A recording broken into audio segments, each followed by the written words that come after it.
विवाह के माध्यम से जो त्रुटियां होंगी क्षमा करेंगे, अपने हाथ गली खलो। आप बड़े भैया नारायण सिंह जी की ओर से सादर 101 रुपए का आशीर्वाद मिला, आपके चरणों में नमन प्रणाम करता हूं।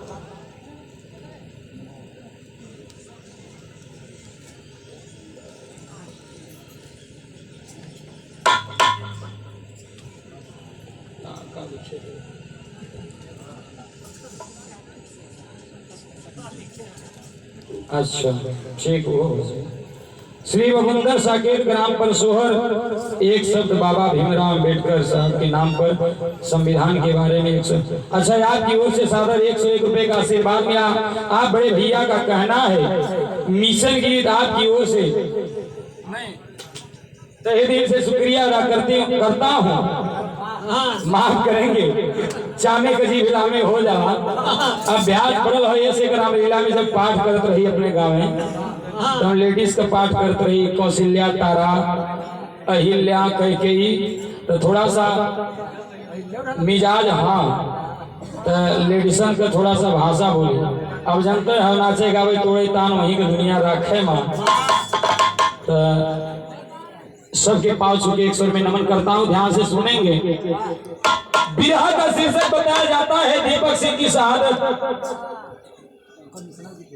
अच्छा हो जाइए और समय कम हो जैसे कि भाई एक थे वही में वो बतौली और फिर बिरहा गाई कुछ समय हो जाए उनका हो जाइए खा जाइए का पालन करल जाइए, ऐसी बात नहीं है। थोड़ा सा स्वर देके अब अब थे बिरहा वही भी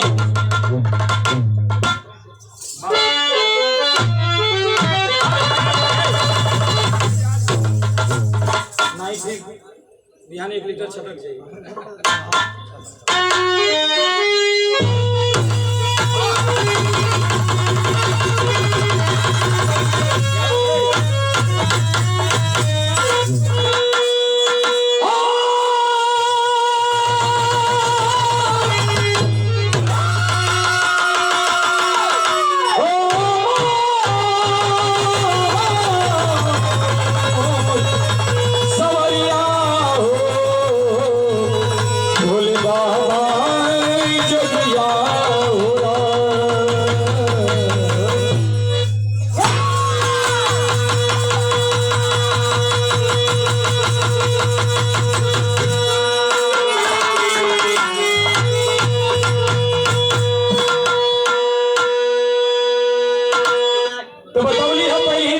की शहादत गौर करेंगे भी हाँ अपने धरती अपने माटी का थोड़ा सा सुनेंगे समझेंगे तो आपका दिल भी कहर उठेगा। कैसे बाबू?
कोनो कव्वाली का कव्वाला या कोनो कव्वाला का कव्वाली कहले बाबू।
निकल सकैवा का। अरे मैं तुझे सवाल करूंगा, मगर तुम एक काम करो। मैं तुझे सवाल करूंगा, मगर तुम एक काम करो। अपनी मस्त जवानी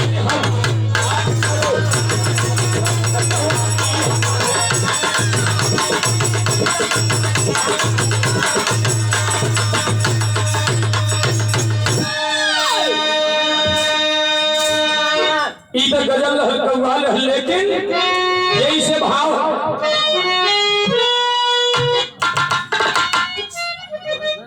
आप परम आदरणीय श्रद्धेय श्री राम अनुज ग्राम परसोहर की सर्जनी से सादर 151 रुपए का आशीर्वाद आया है। इसी भाव पे आप ही देश के कर्णधार हैं, आप ही लोग नौजवान, मेरे साथी, छोटे भाई एवं छोटे बच्चे समान बच्चे, आप सब लोगों की हाथ में मेरे देश की नाव है।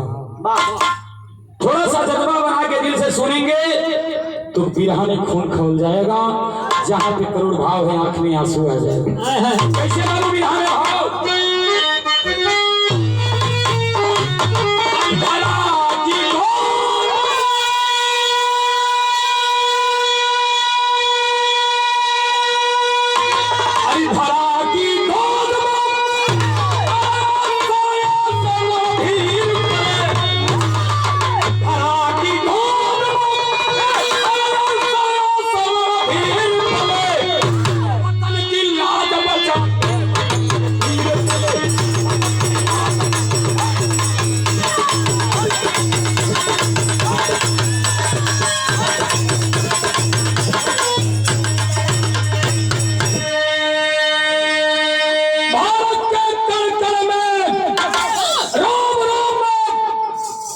जवानों की वीरता छिपी है का भाई, यह वीरता हो। भारत के कण-कण में जज्बात है, जब जब वक्त पड़ेगा हमारे देश का जवान वीर बहादुर बच्चे फौलाद सदा देश के लिए तत्पर रहते हैं, सीने में गोली खा के भी देश को आजाद कराए और कराते रहेंगे, इसमें कोई शक नहीं है। बाहर देश के रचित ऐसा हल्ला ना हो, पीछे से हल्ला ना हो, दिमाग बटला, ऐसा शांति बना। थोड़ा सा ध्यान से सुनो। अरे धरा की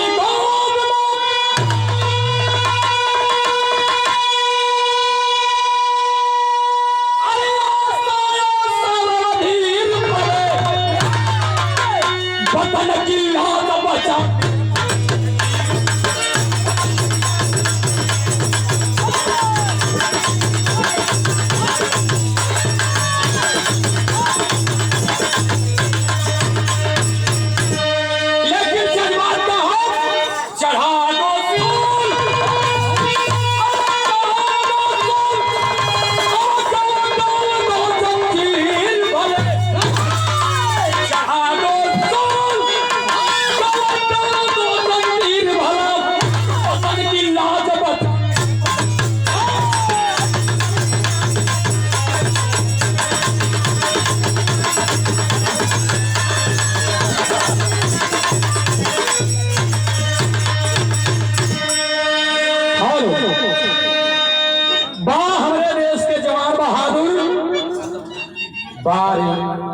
हमारे देश के कर्णधार साथी, आपकी ही परिश्रम से, आपकी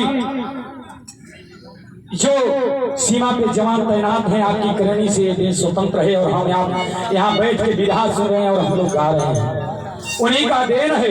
ए बाबू, यहीं से जौहरी में कहानी होता है, गौर करेंगे कहाँ का कहानी।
हेलो बस रही शांत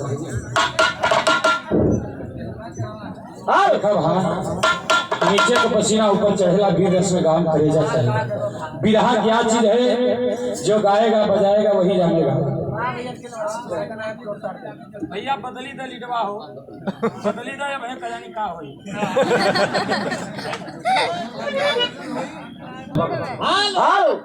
ये पंचों मध्य प्रदेश में रीवा संभाग, आप सब लोग जाने लो, हम लोगों का संभाग भी रीवा हो। रीवा में ग्राम फरेहदा हो। फरेहदा के रहे वाला गजराज सिंह रहलन, जिनकर दुई ठे लइका रहन, प्रकाश और दीपक। ए बाबू प्रकाश पहले ही से यानी सन 2000 से फौज में भर्ती रहलन। राजस्थान जलसरवेर में आज भी तैनात हुआ। हर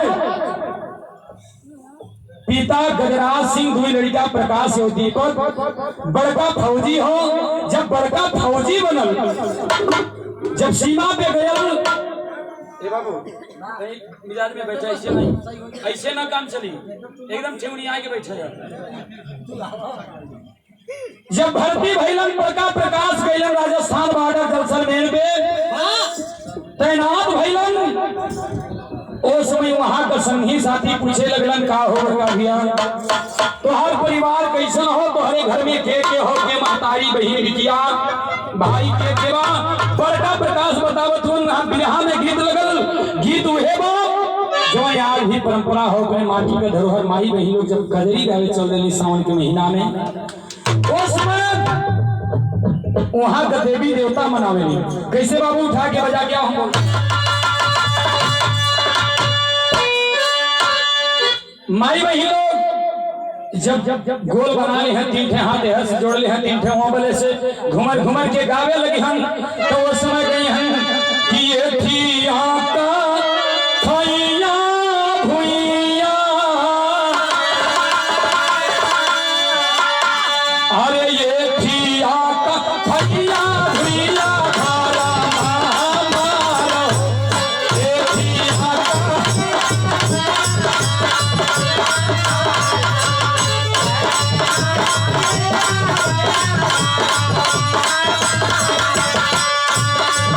देवी देवता के सुमिरन शुरुआती में गावे लेंगे, धारा महामार बाबा, धारा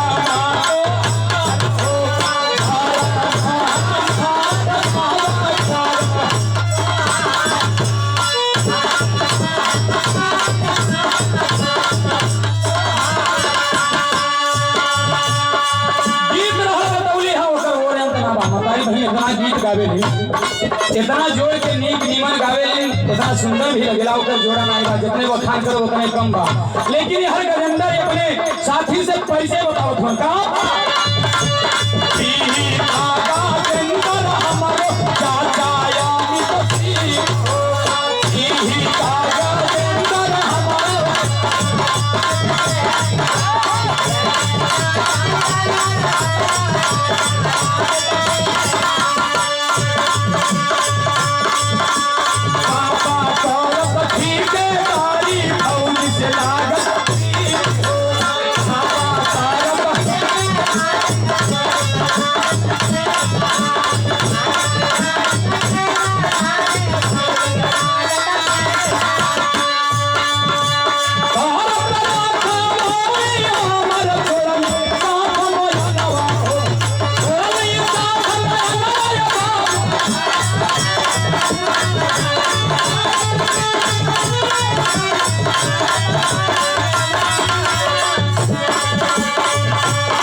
चचा अमित सिंह हवन, चाची हैं, आजी भी हैं, और हमारे थे छोट भाई हो जो दीपक, ओकरो मन में एक लालसा लगलो हमार देखियो करो जवानी जागत हो। कहा जागत जवानी बाबू गीत बदल मैया हो।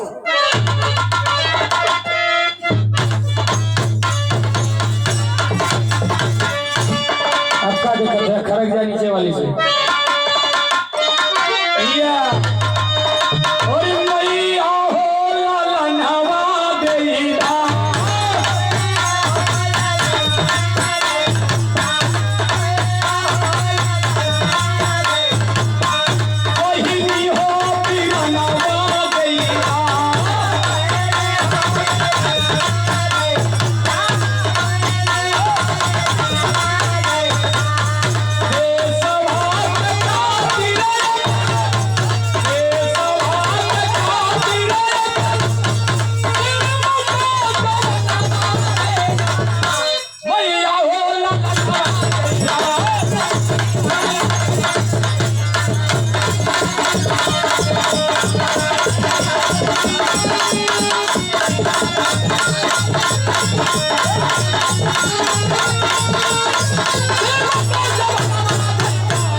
वाह क्या बात है।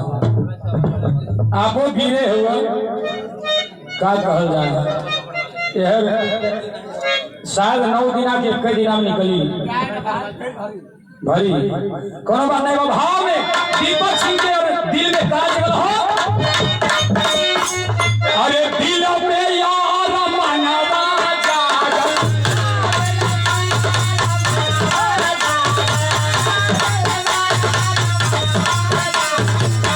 दीपक सिंह भाई ने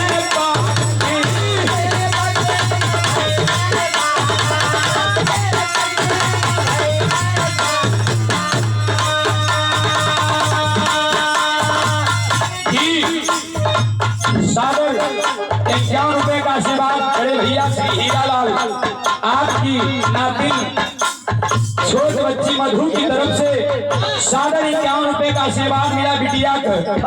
दिन दुना रात चौगुना तरक्की बढ़े, जैसे गंगा जमुना का पानी लहरे वैसे बिटिया का जिंदगानी लहरे। यह अरमान ही मान ही मर्यादा है, देश का रक्षक है।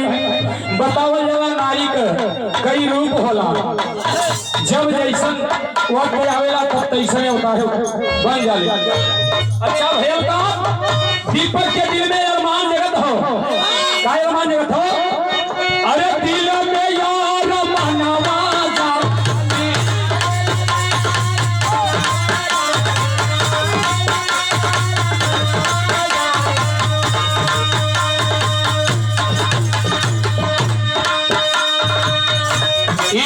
आप मधु के बड़का पापा हूँ, आपको कहना रस में भाई पीरे भाव होते ही समझा बिरहा का चीज होला, सब कोई ना समझ पाई। तनी ध्यान डालो कि 4 रुपए का आशीर्वाद माता बहनों को काल से प्रणाम करता हूँ, साथ में सबसे आशीर्वाद की कामना करता हूँ। प्यार दुलार बनाए रखे।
पिता का आदेश पाके वो जवान 2013 में भर्ती निकल जाके फौज में भर्ती हो गए बिहार रेजिमेंट।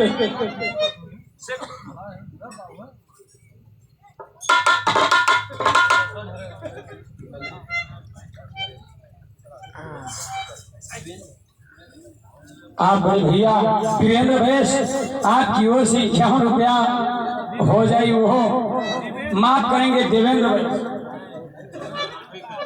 सागर 51 रुपए का आशीर्वाद भैया के चरणों में प्रणाम करता हूँ। सबसे आशीर्वाद की कामना करता हूँ। उनका कहनाम है बगल वाली भौजी को ठलाली से रोटी बोल का करवा दूध घी से पेट ना भरी तो ठल्ली से बोल के छुट्टी जबाना रहे कि लोग दूध दही माठा खा के धोरी में लौटाए, न कोनो रोग है न कोनो बीमारी होता है। अब तो वही उठलिए के चक्कर में केहू का मोड़ पीड़ात हो, केहू का बदन टूटत हो, केहू का कही देत हो, का कैसे हो जाता कोनो पता। यह सब देन हो बाहर फैशन बाहर उछलाली से रोटी यो हो जाए बेटा भैया तनी बियाह एकदम चरम पे हो। ये बाबू दीपक सिंह 2013 में बारामूला सेक्टर 16 रेजिमेंट बिहार में भर्ती हो गए। जब भर्ती भइलन 2013 में दिन धीरे धीरे बीतल 2019 से आए। 2019 दिसंबर में धामुखर गांव हीरिमा संभाग में दुल्हन ससुर शिवराज बहादुर और दुल्हनी का नाम रेखा के साथ शादी हो गई। जब 2019 दिसंबर में शादी भइला के बाद फिर ड्यूटी में गईलन और ड्यूटी में गईलन तो दिसंबर 23 मार्च के लॉकडाउन लगल। 2020 23 मार्च के लॉकडाउन लग गए। गवना करौला के बाद पहली बार ड्यूटी में गईलन घरे ना अपने लॉकडाउन लगल। तिहा भयल का जब लॉकडाउन लगल तो धीरे धीरे मार्च अप्रैल मई 3 महीना यानी उसका 7 दिन इसका 2 महीना बीता और इधर 15 जून को जब इधर कर्नल आदेश करता है तो उनका ड्यूटी ले जाके लद्दाख सीमा गलवान घाटी में लगा देते हैं।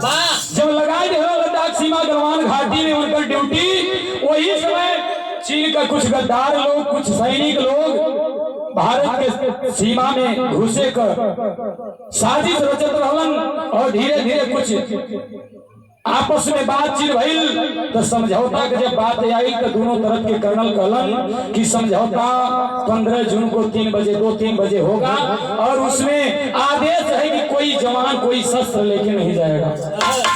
ए बाबू वही में चीन के गद्दार लोग गद्दारी कैलन डंडा ले जाके कटलवा ताल लुकेट के छिपा दे रहे। ए बाबू जोने समय वही गलवान घाटी लद्दाख सीमा पे गईलन दोनों तरफ के जवान समझौता करे बदे बात में बड़बड़ भइल कर्नल संतोष का जान चल गई। जान जब गई जवान कोच से अंगार हो गए और सब कैलन का बिरहा शरीर में भाव जवानी जंगी जोश में भरी जवानी जंगी जोश में भरी इनके यमुना तली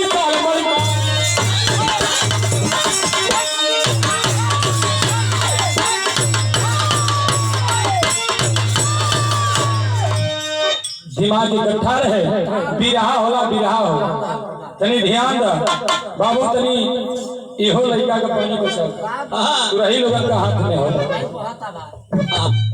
बहुत तो है ये बाबा बिहार में अंदर कर दे हो। हां यह तो चालू 4 दिन से मोबाइल चालू। ए बाबू जवानी जंगी जोश में भरी पतियन के यमुना चली चाल में मानी रोज में हो गए भारत के जवान हो गए लगन खड़े मारे तब भैया का वहां ठीक चोरिया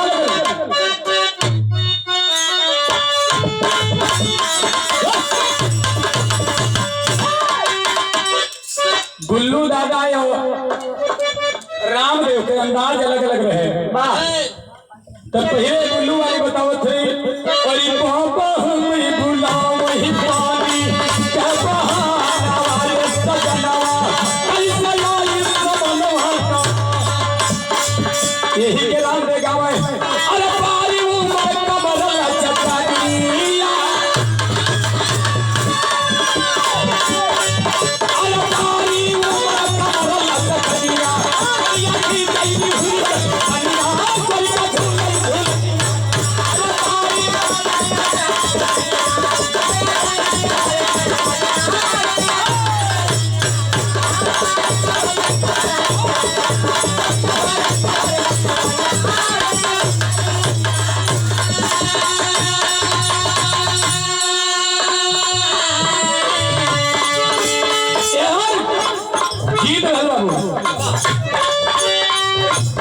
जौनपुरी धुमनिया बनारसी का कचवा मीरापुरी चौधरिया कहल जाला इके लोग बतावेला हम नहीं बताइला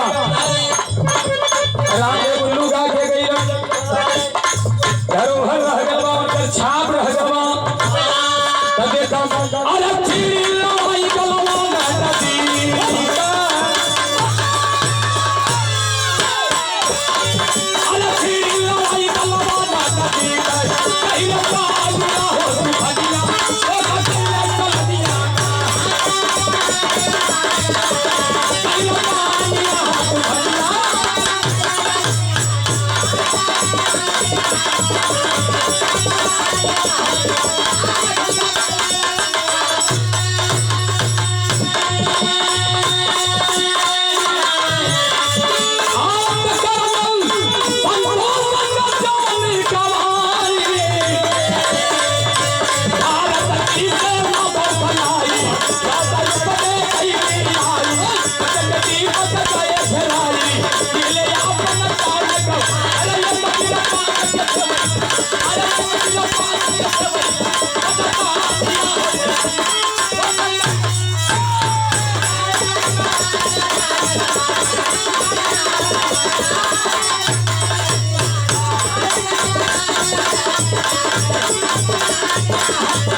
ए बच्चों जौने समय कर्नल के जान गई संतोष जी का उस समय भारत का सेना एकदम जब मारे लगा पपिया चीतर भीतर होके भागे लगे बतावल जाला कि बतावल गए एक सैनिक भारत का चीन का 5 सैनिक पर भाई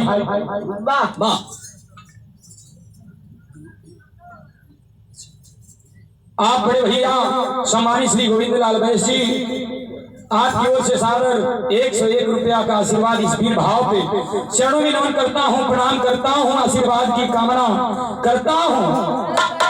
आप ही लोगों का दुलार प्यार है दास जो खड़ा होकर कुछ बोल गा रहा है।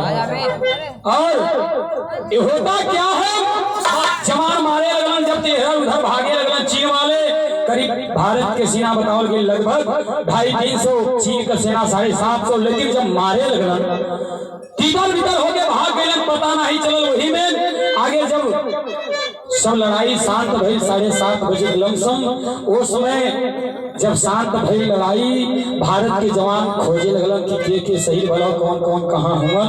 ए बाबू जब खोजलन सब इकट्ठा कइलन, जब इकट्ठा कइलन तो भेल यहाँ विदेशी आदमी थोड़ के एक लाइन बन्नी गुरुजी वाली और दूसर की हमार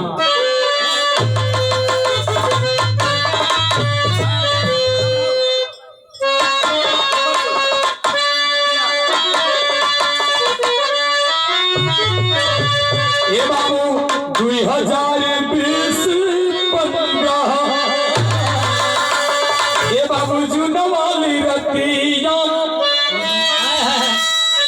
काल बनी निकाली लिहाला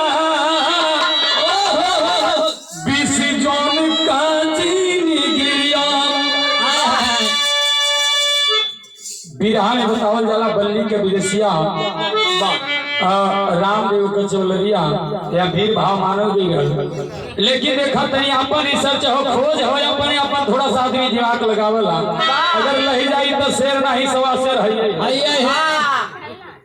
बाबू। अरे 2020 ए बाबू चुना वाली रतिया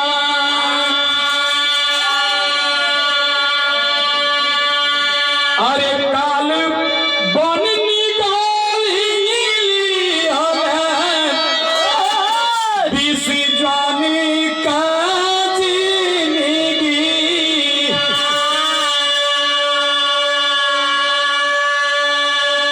ए पंचो छत बीचत लाश सगारियों कोई घाट में आई गई धोखावा से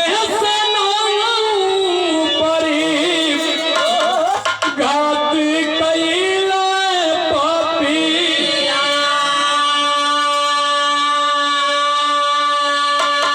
ए पंचोलसिया नाटे खोज को बीरे का जगह कैला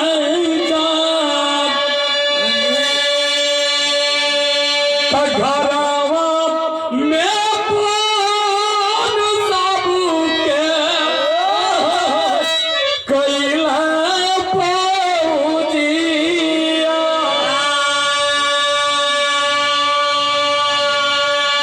ए पंचो वही 15 जूनी का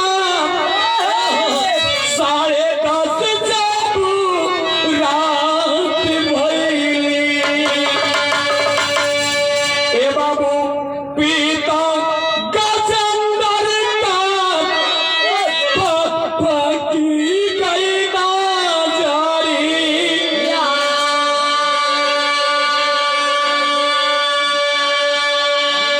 ए पंचो ये भैया बहन लोग ये माता बहन लोग जब 10:30 रात बजल होती 15 जून की रात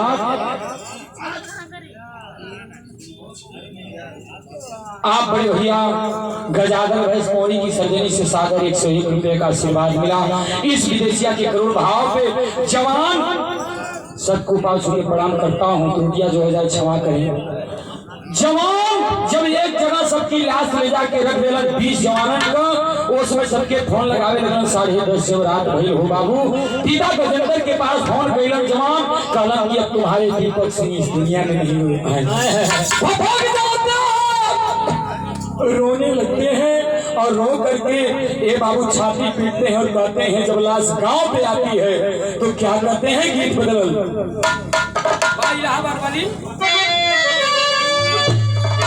ये बाकी झिम बड़ी से कुछ धरोहर है अपने अपने माटी का निकला गेला या नावा बरसला सवनवा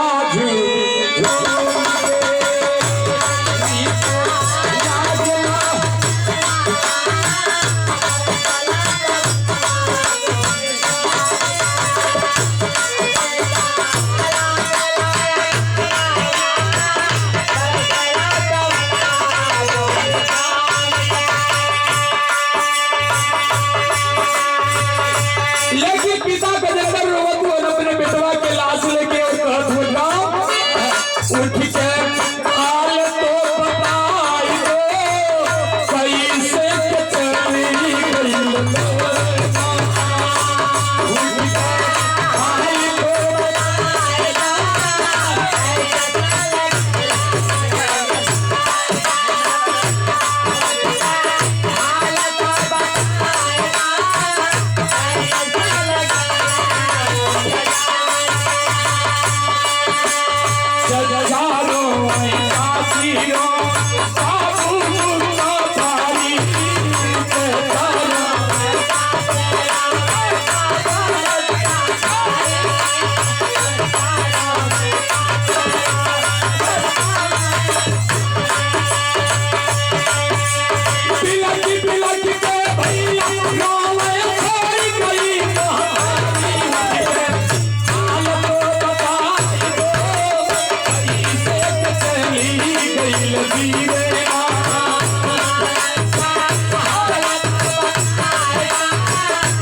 ए बाबू पिता रोवत हुआ गजेंद्र हर बड़का भैया प्रकाश जलसर नेर से आ गइलन घरे और भाई की अपनी गोदी में लेके रोवत हुआ कहत हुआ भैया हम राम श्याम अपने भाई बाबू का दुइये के लड़का रहली दुइये के आँखी का पुतरी रहली है भैया छोड़ के मझधार में चल गई बड़का भैया तुहार कैसे रहियन हो बाप भी रोवत हुआ और चचा कहत हुआ तुहार महतारी अवझल में छोड़ के चल गई बिचवे में ए दीपक जी का कह गए बाबू यही बीच में जब खबर पहुंचल ससुराल में दुल्हन के पास हो बाबू सब का बात टूट जाता है रोने लगते हैं पिता जो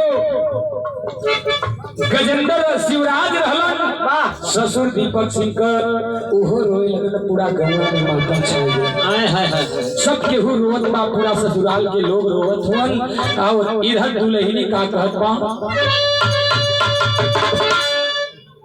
कैसे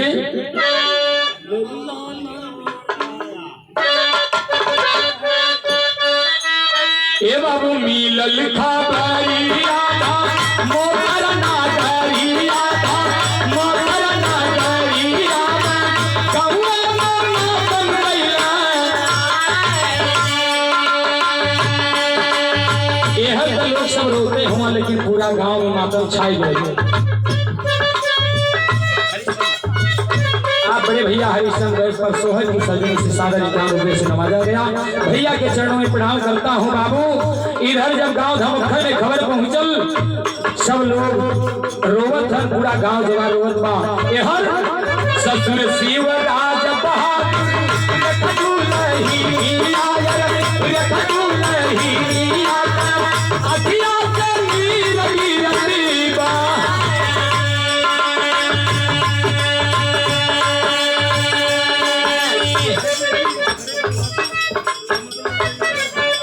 आप परम आदरणीय परम सदस्य शिवदयाल बैठ जी सादर 101 रुपए का आशीर्वाद दिलन आपका ही दुलार प्यार है इन बच्चों को खेलने खाने में सदा दुलार प्यार बनाए रखना और सेवा के लिए तो तत्पर रहूंगा जब तक जिंदगी है शुक्रगुजार करता हूँ आशीर्वाद की कामना करता हूँ माता बहनों को चरणों में नमन करता हूँ बाबू धमखर गाँव में मातम छाई गए दुल्हनिया एक बात कहले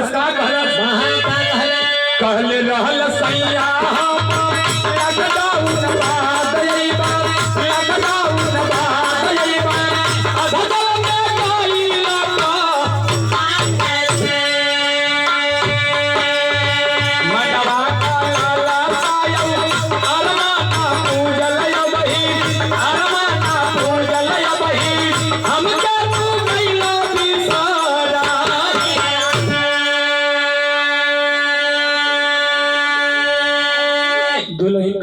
स्वामी एक बार तो मौका मिलल हो हम ससुराल गली लौट के अली फिर से हमार दोनों नाभल ए स्वामी कहले रहला लॉकडाउन के बाद आई तो फिर से तोहरा के निमन निमन साड़ी लेके आई गहना लेके आई लेकिन हमार ललसा पूरा ना भइल ए स्वामी ई तो बात अपने जगह हो ई सब तो दुनिया का माया हो लोकाचार हो लेकिन एक थे बात हो स्वामी का गलत बात पहापत में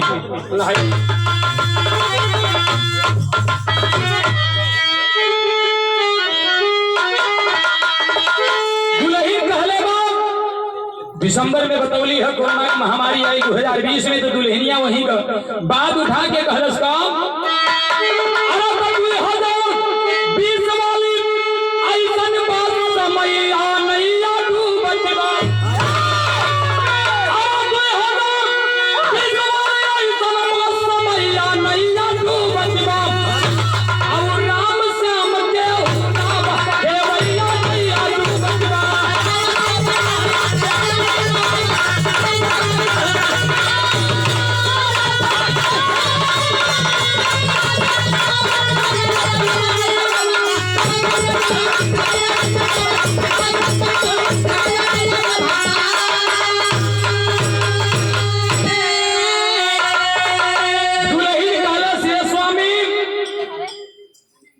हमके एकर एतराज ना हो कि हमके दुनिया में छोड़ के चल गए, हम विधवा हो गई।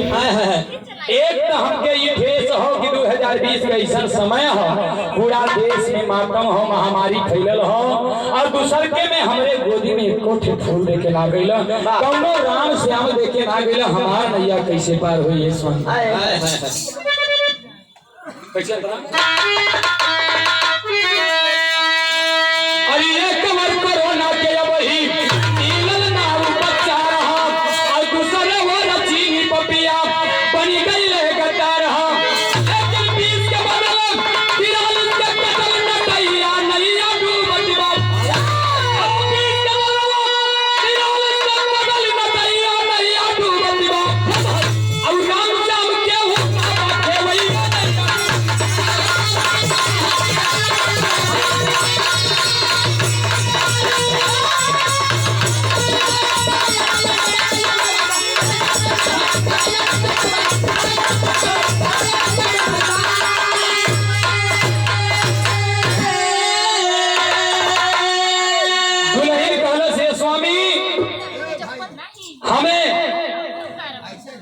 एकर इतराज ना हो कि हमार सैया अमर हो गई मर गई, एकर इतराज ना हो, हमें गर्व हो कि मरलन 20 के मरलन तो 43 के मार के मरे। और अपने पति के ऊपर मैं गर्व करती हूँ कि हमारे पति अपने देश के लिए प्राण बलिदान दे रहे। आखिरकार आल्हा के अंदर प्रमाण मिलता है क्या बाबू?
पहले ही बतौली की धरती ऐसा हो, राम घनश्याम के धरतिया निराली, जब थल नभ में नहीं जोड़ा कौनो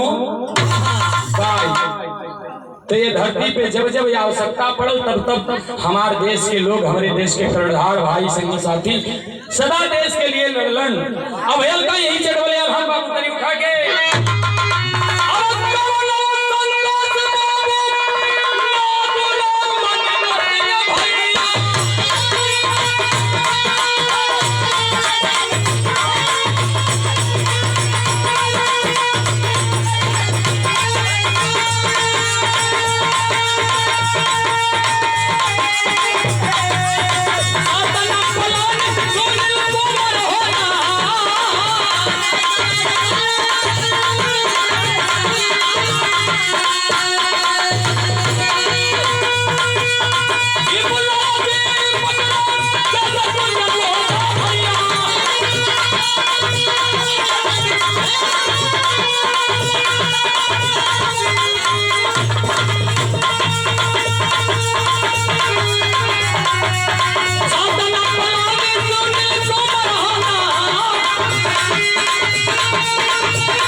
कर्नल संतोष बाबू, नाडू राम, मनदीप सिंह, सतनाम पलानी, सुनील कुमार वनहार, विपुल राय, दीपक राधे, राजेश कुंदन ओझा, गणेश रामचंद्रकांत, अंकुश हो महान। 20 जवान रहलन, गुरुविंदर, गुरु तेज चंदन या कुंदन, अमर जय किशोर सिंह गंवाई देहलन जान। 20 जवान मारल गए रहलन। यही से आखिरी लाइन हमरे पिरहा के खड़ी कैसे बाबू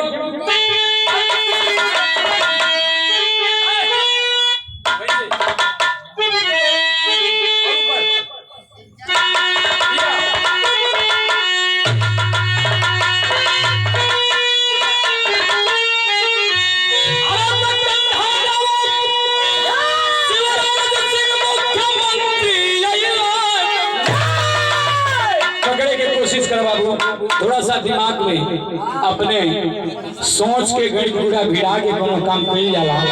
तनी देखत हुआ कितना रियाज पड़त हो, लइका के सिंगल बनाई हो, घर से कोनो बातें ना हो, तनी ध्यान दा।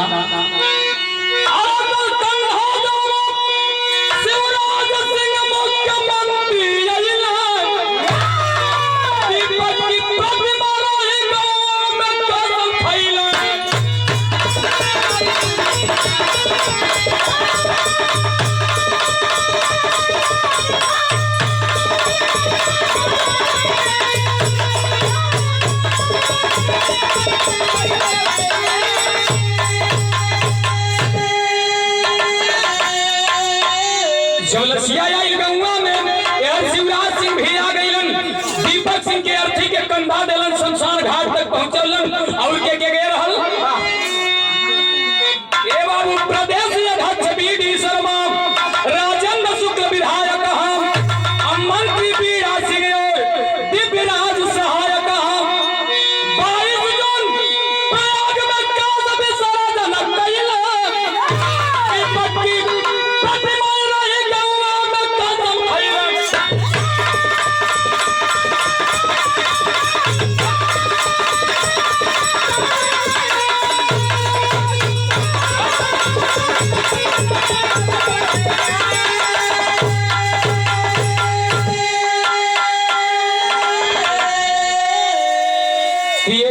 कहानी दीपक सिंह की शहादत समझ में आई ना। 2 ठे लड़का रहलन, बतैली है पहले। बड़का पहले ही भर्ती हो गई रहलन, छोटका 2013 में भइलन, 19 में शादी भइल और 2020 में शहीद हो गए। कंधा देवे शिवराज सिंह अइलन। जब अइलन तो आदेश दिहलन कि दीपक के नाम से इस फरेरा गांव में एक रोड निकाली जाएगी और इनकी प्रतिमा लगवाई जाएगी।